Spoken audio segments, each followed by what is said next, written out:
My sister announced I don't care whose name is on it. The lake house is still family property, then planned to have her wedding there. So I said, do it and you will spend your honeymoon in prison. 6 months ago, my grandfather passed away. He was an incredible man who built his construction business from nothing and taught me everything I know about hard work and integrity. When I was 15, he started taking me to job sites every summer, teaching me the trade. By 18, I was working full-time for him while attending community college at night. My sister Emily, 25F, took a different path. She went to an expensive private university. My parents took out loans, studied art history, and spent her summers traveling Europe with friends. She visited Grandpa maybe twice a year, usually around holidays when gifts were involved. I'm not judging her choices. We're just different people. When Grandpa's will was read, he left me his lake house in Vermont. This isn't just any property. It's a beautiful 4-bedroom cabin on 10 acres with private lake access worth approximately $850,000. He left Emily $50,000 cash and his vintage watch collection worth about $30,000. The rest of his estate was divided among various charities. The will included a letter explaining his decisions. For me, he wrote about our shared memories at the lake house, teaching me to fish the dock. We rebuilt together the summers, the first spent there learning carpentry. He said he wanted the property to stay with someone who understood its true value beyond money. For Emily, he mentioned being proud of her artistic pursuits and hoped the money would help her establish her career. My mother, Janet, 54F, was furious. She's been calling me daily, insisting that family wealth should benefit all children equally, regardless of what grandparents intended. She argues that Grandpa was old-fashioned and played favorites because I'm male and worked in construction like him. She's demanding I sell the lake house and split the proceeds with Emily. Here's where I'm conflicted. I love my sister. We've always been close despite our differences. Emily herself hasn't directly asked for the money, but she's made comments about how lucky I am and how the house could solve all her problems. She has about $80,000 in student loans and credit card debt.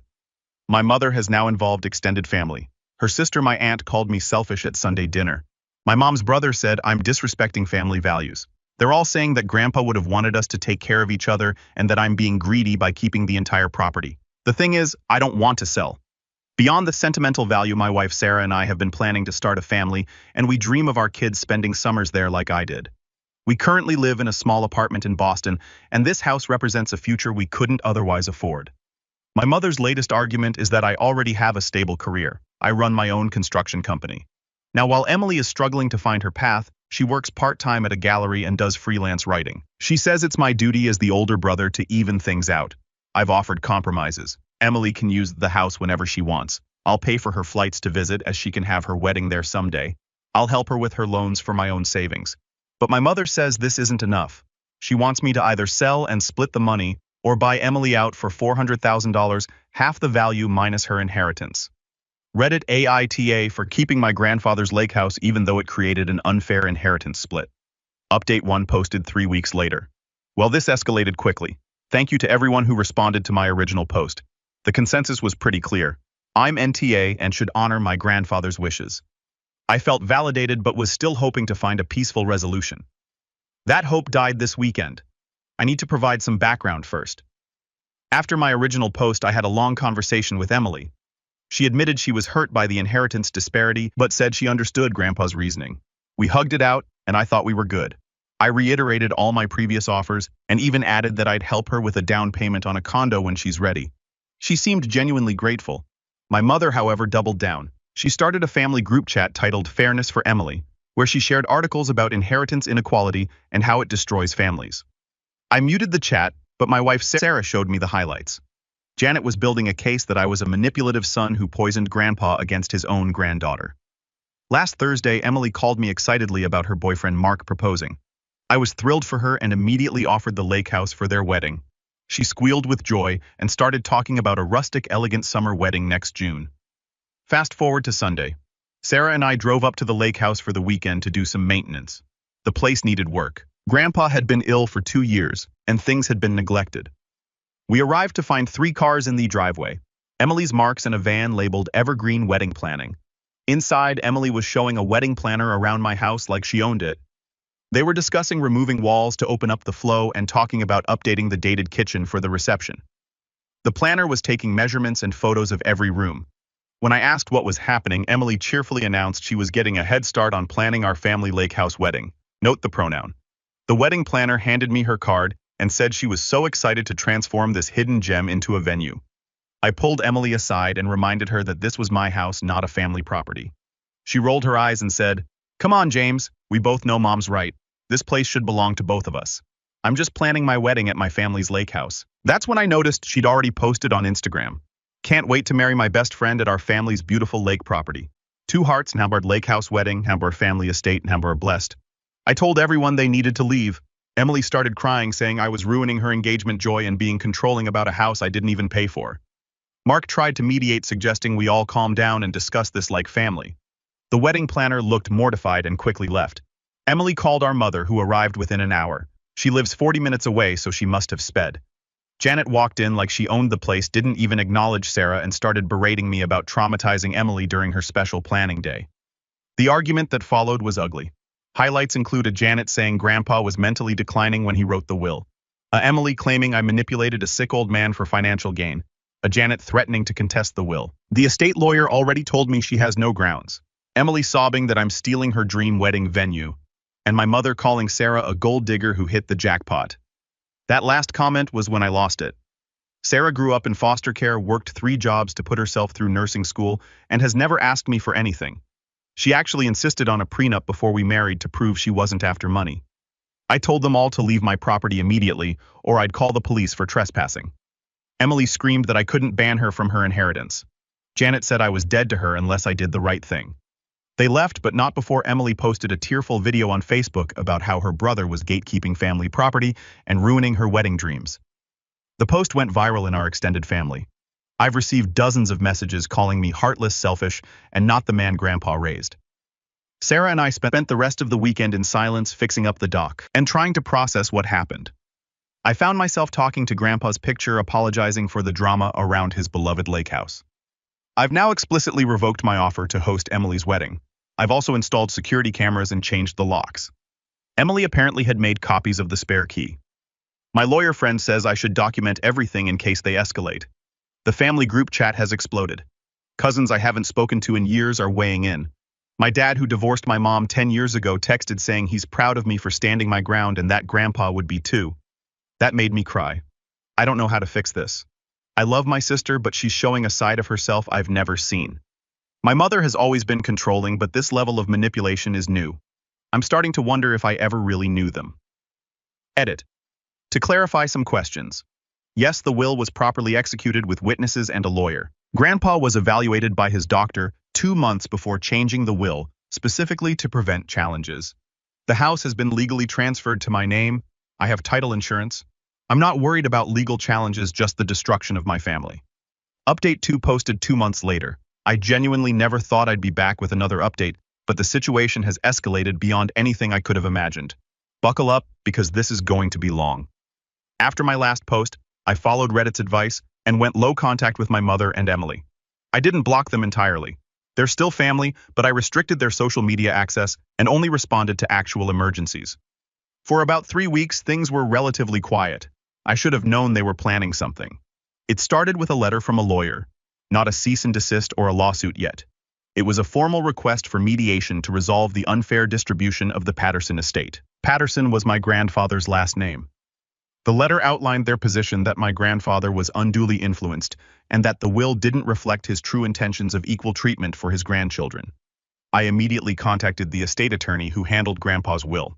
He actually laughed, and said this was the most baseless claim he'd seen in 30 years of practice. He pulled out Grandpa's file, which included a medical evaluation confirming mental competency, a video recording of Grandpa explaining his bequests, a previous wills showing a consistent pattern. I always got the lake house. Emily always got cash valuables. Assigned statements from witnesses, his doctor and accountant confirming no undue influence. The lawyer said my mother and Emily were fishing, hoping I'd settle to avoid family drama. He was right.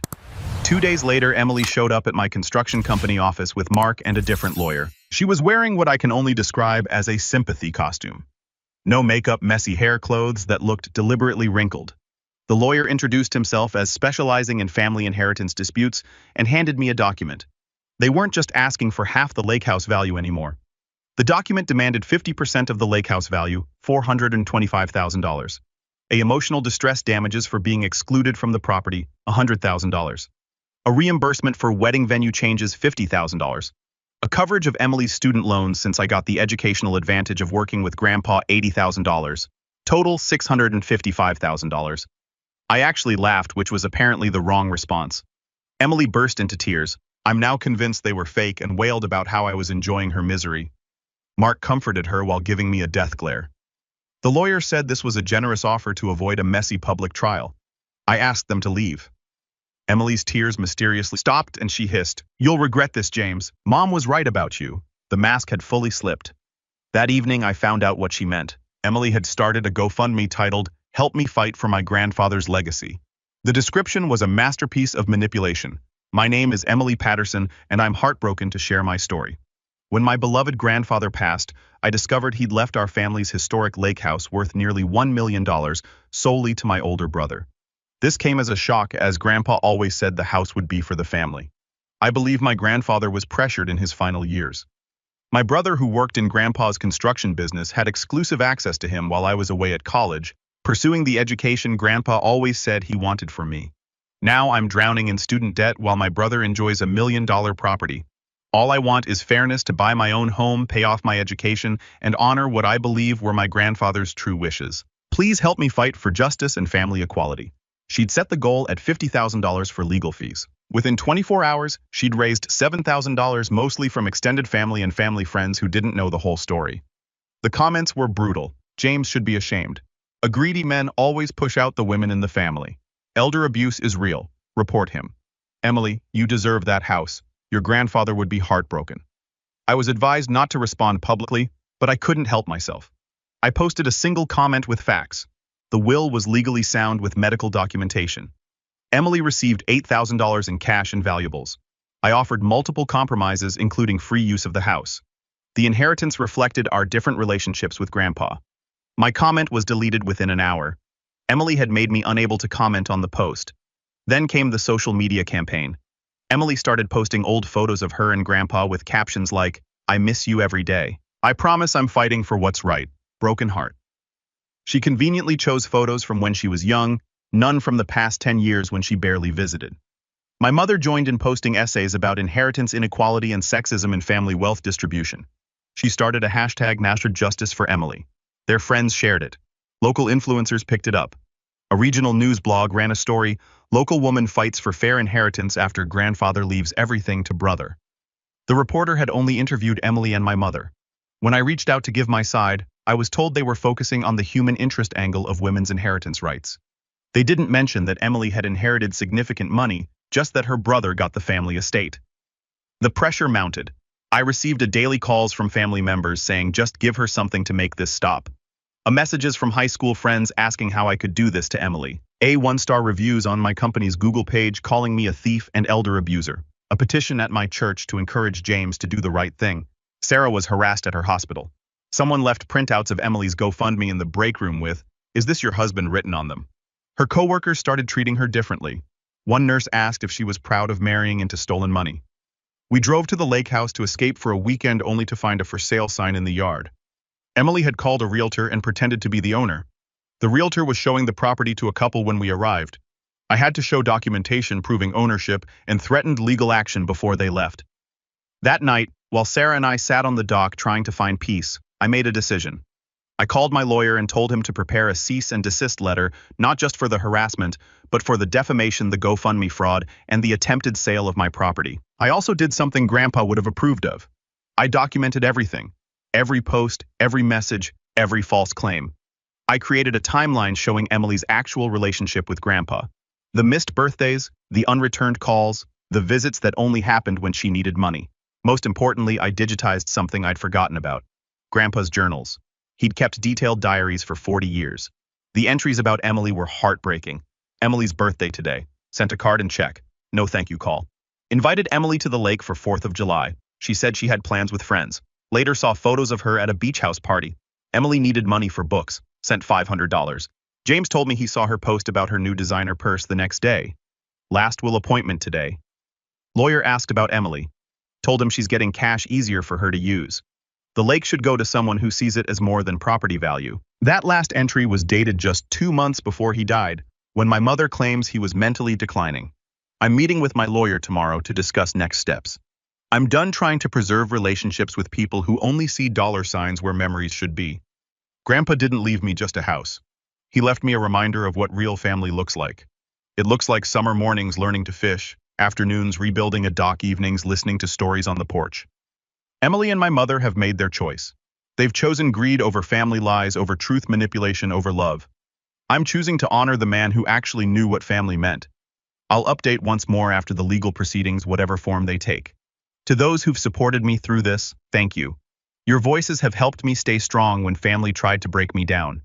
And Grandpa, if you're reading this from wherever you are, I'm keeping my promise. The Lakehouse will stay with someone who understands its true value, just like you wanted. Final update posted 4 months after the last. This will be my final update. I've hesitated to write this because it means accepting that my family as I knew it is gone. But I owe closure to those who followed this journey. And honestly, I need to write this for my own peace of mind. After my last post, I met with my lawyer, and we sent a comprehensive cease and desist letter to both Emily and my mother. It detailed the defamation, harassment, fraudulent GoFundMe, attempted property fraud, and intentional infliction of emotional distress. We demanded the immediate cessation of all defamatory posts, a takedown of the GoFundMe with refunds to all donors, a public retraction of false claims, and no further contact with my wife or me outside of legal channels.